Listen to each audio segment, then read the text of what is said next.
Is it closing time for Jadyn Davis with this Michigan football program? Folks, if you haven't seen, Davis is going to visit Michigan mid-March, taking a little spring practice, meet Michigan new quarterbacks coach Kirk Campbell. We're going to talk all about Jadyn Davis in the second half of today's show, walk you through his commitment timeline and where Michigan might go if he doesn't go ahead and make himself part of the 2024 Michigan football recruiting class. Guys, there's a lot of talk about in the office here at Chat Sports that we may go subscriber only. A lot of YouTube channels going subscriber only, meaning if you're not a subscriber, you can't view the content. Still discussion, but I did want to give you guys a warning. If you enjoy the show, haven't subscribed yet, do it today, because if we do go subscriber only on March 15th, the talk around the office here is that we will keep it subscriber only until the season gets back going. So if you want any off-season content, now is the time to subscribe. You can always unsubscribe later if you don't like it, but just keeping everyone in the loop. YouTube.com/Michigan TV. Hit that subscribe button right now. Don't miss out on the next 5-6 months of the Michigan Football Report. We have an awesome show for you lined up today. Let's go.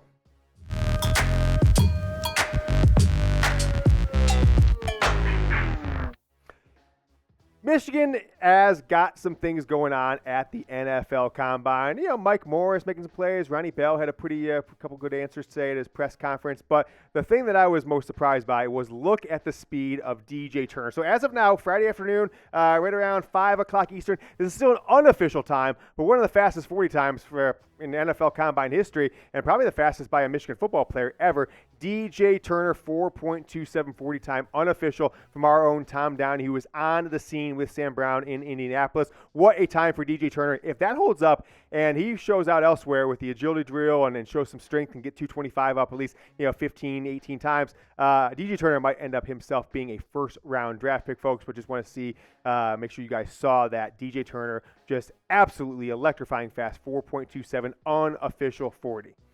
All right, guys, at the end of the show, or middle of the show or so, we are going to break down the Jadyn Davis Ann Arbor trip that is coming up. He's coming to Ann Arbor, but it is just for a visit, so you're going to want to watch today's entire show. But I also want to talk about a Michigan wide receiver that is dominating so far in spring practice. That is the last topic on today's show. Before we dive into those topics, I saw this question. Someone DM'd me this from a competitor. Apparently a competitor had it out there. So I wanted to ask, I'm not going to give them any credit, but someone sent me a screenshot DM. Like, James, what is your answer on this? And frankly, kind of blew my mind. It's a tough one to answer. So I'll take you guys' thoughts, see what you guys are thinking about this one. Change one awful call by the refs around Michigan athletics over the last decade. A, the number one here, JT was short, or B, Trey Burke's absolutely clean block against Louisville in the national championship game in 2013. Let's take a look at both of them really quick. Okay, you guys all remember this one. JT was short, and we've got a video coming up for you in a second that's going to absolutely blow your mind. But don't ever get fooled. It's been 6.5 years. Don't get fooled by the doctored photos that Ohio State fans have been kind of sharing out there for years. If you notice, the hash marks in those doctored photos where it looks like he's passed the line, they're all crooked because someone, doctored the photo, shifted the field to make it look like he was past the line. He absolutely wasn't. Now, my guy Eric Lloyd on Twitter, take a look at this video that he posted right at the same day of the game. I have never seen more proven video evidence that JT was 100% absolutely short. He had to get to the 15-yard line, Jack. Holy cow. How short was he? Eric Lloyd, the chief political reporter for 9 and 10 News in northern Michigan. Look at this play one more time. He gets hit there. Right there, who's at Chris Wormley. The ball never passed the line. Hell, his butt is 6 to 8 inches behind the line. Absolutely absurd. Cost Michigan a Big Ten championship game shot. Cost Jim Harbaugh a win against Ohio State in his second year. And frankly, I think changed the perspective of the Michigan football program for quite a number of years until 2021 when they finally beat Ohio State again. I don't think Michigan would have won the national title that year. How good Clemson ended up turning out. They beat Ohio State 31-0 that year. All right, second one. Trey Burke, clean block. 5 minutes to go in the national championship game. A game Michigan was dominating in the first half until about 3 minutes left. Louisville went on their run, kind of tied it up, 1-point game at halftime. This block, Louisville on the fast break. Trey Burke makes the clean block, gets called for a foul. Now, Michigan was down 3 points this time, right at 5 minutes left in the game. So I think maybe it's a little crazy to think that this cost them a national championship, but take a look at this one here. Look at this. Look at this right here.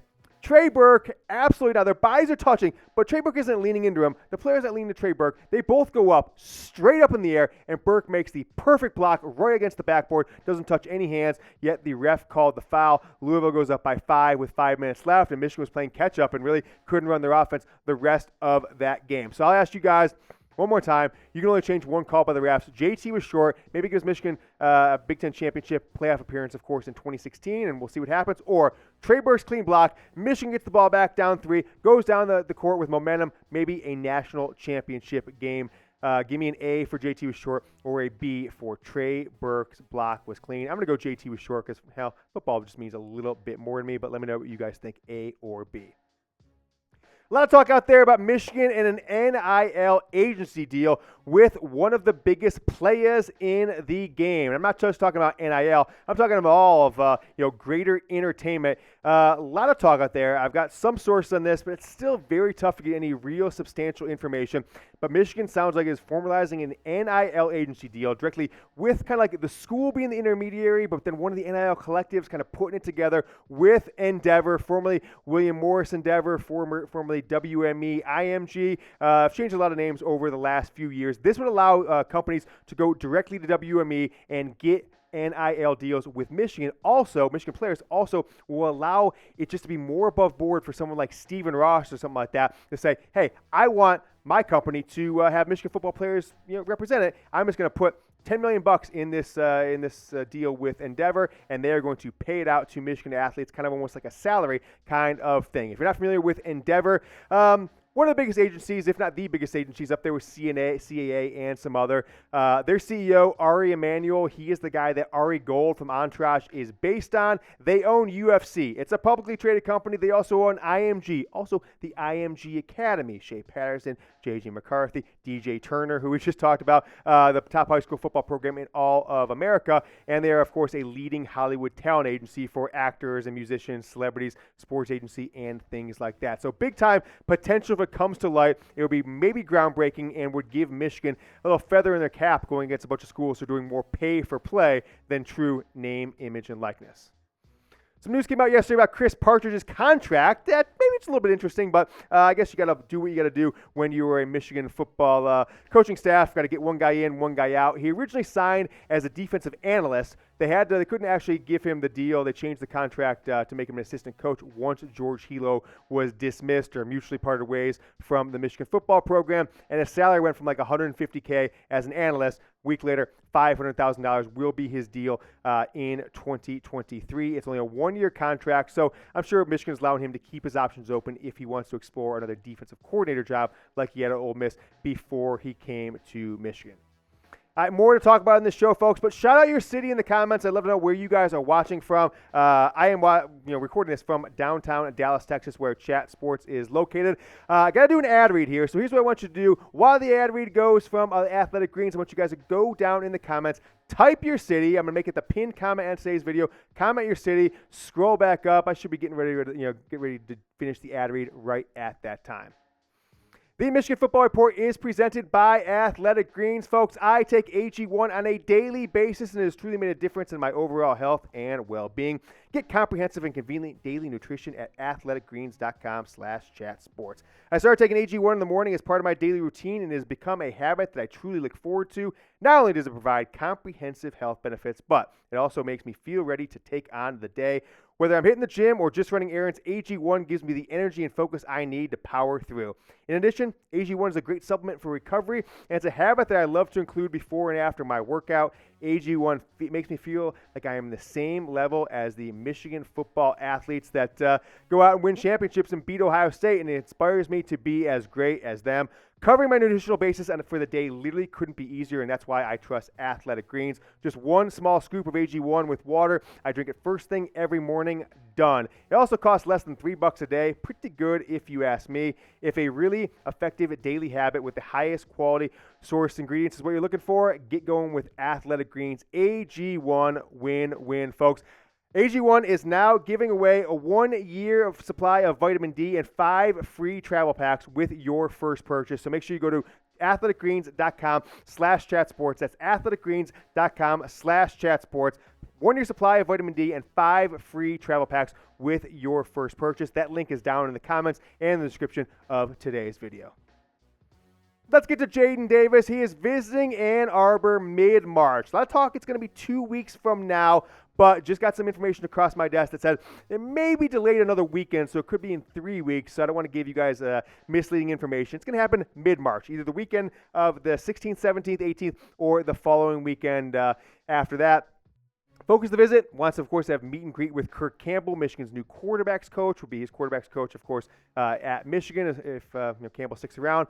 But maybe most importantly is that this is Jim Harbaugh's opportunity to close. Coffee is for closers only. Jim Harbaugh, time to close Jadyn Davis. 5 trips to Ann Arbor in 8 months. Jim Harbaugh has got to secure a commitment either on campus when he's bringing his family and some of his high school teammates, or in the days that are coming afterwards. If he comes and visits and leaves and doesn't make any commitment in the days, or even maybe a week afterwards, I think Michigan needs to be very, very concerned about where their quarterback position looks like, quarterback recruiting in the future after J.J. McCarthy. Folks, Michigan can no longer wait for Jadyn Davis to make a decision. I'm sorry. I understand the level of talent he has. I understand he's a top 25 player in this 2024 class, but Michigan's problem here is they didn't bring in a high-level quarterback recruit in the last 2 recruiting classes. Brought in J.J. McCarthy in 2021, a couple guys in 2022, nobody in 2023 really, and now after J.J. McCarthy, if you were to go to the pros after this year, I don't know what the quarterback position looks like for the future at Michigan.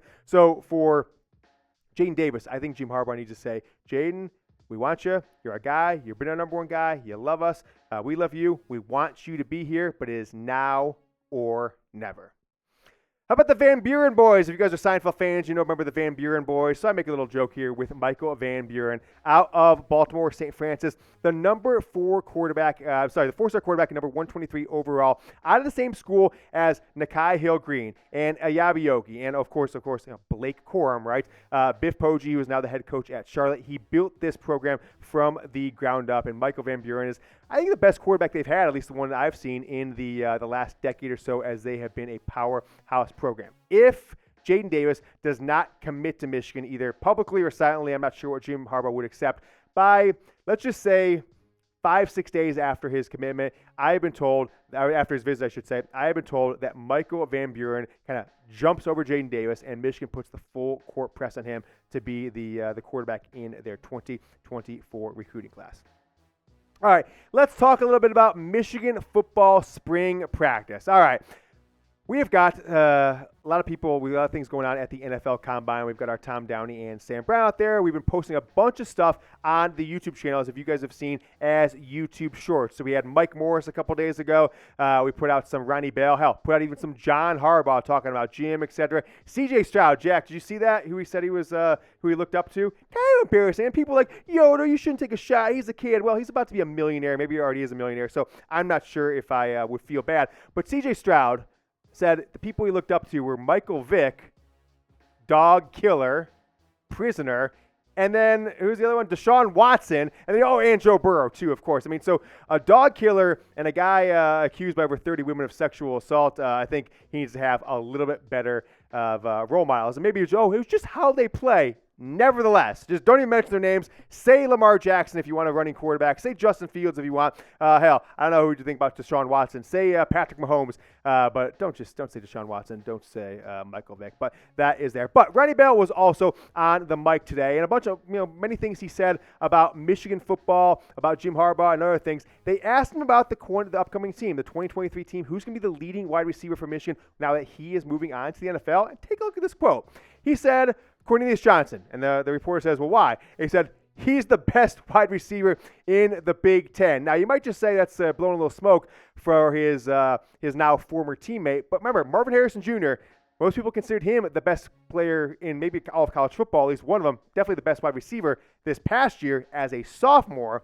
So if Cornelius Johnson is going to be the number 1 receiver in the Big Ten, he has got a pretty big mountain to climb to be considered better than Marvin Harrison Jr., who will probably be a top 10 pick in the NFL draft a year from now, going into his 3rd year at Ohio State. But Big Johnson is what I'm calling him because he has taken his game to another level this spring. The late season confidence of the Ohio State game, those 2 long touchdown passes, the one where he caught the short pass from J.J. McCarthy, took it upfield 60-70 yards for a touchdown, and the long got a man wide open from Gus Johnson. Those 2 plays, then when in the Big Ten Championship game, the game against TCU, has kind of formed a bond with J.J. McCarthy and has given both McCarthy, Cornelius Johnson confidence in himself, and the Michigan coaching staff a lot of confidence that these guys can develop one of the best, if not the best, deep passing game in all of college football. And hell, with Blake Corum, with Donovan Edwards out this spring, what does Michigan have to do other than develop a deep passing game and really focus all their efforts on allowing J.J. McCarthy and his wide receivers and maybe Davis Warren or other backup quarterbacks as many reps as possible? I don't think you can win this championship if C.J. Stokes is getting a bunch of reps this spring. So if Donovan Edwards, Blake Corum, they're not participating, Michigan has and should be focusing a bunch of their efforts on J.J. McCarthy in the passing game because I think it's the one thing that's going to make a difference between make it to a Big Ten championship game, win a Big Ten championship game, and then going past that, not just losing the semifinal, making the national title game, winning a national championship, is having an offense that can pass the ball as well as have the best running game in all of college football like Michigan's had the last couple years. Guys, I said at the top of the show, I just want to remind you, tell your friends. If you have yet to go ahead and subscribe to the channel. There's a lot of talk. We're going to make a decision in about a week or so. It's maybe out of my hands. Might be out of my hands. I'm not sure. We might go subscriber only from March 15th through August until the season starts. So if you're not a subscriber yet, now is the time. It is youtube.com/Michigan TV. Enjoy your weekend. I will be back with another video on Sunday, which includes a major NIL deal potential for Jadyn Davis. You don't want to miss out on Sunday's video. Until then, go Blue.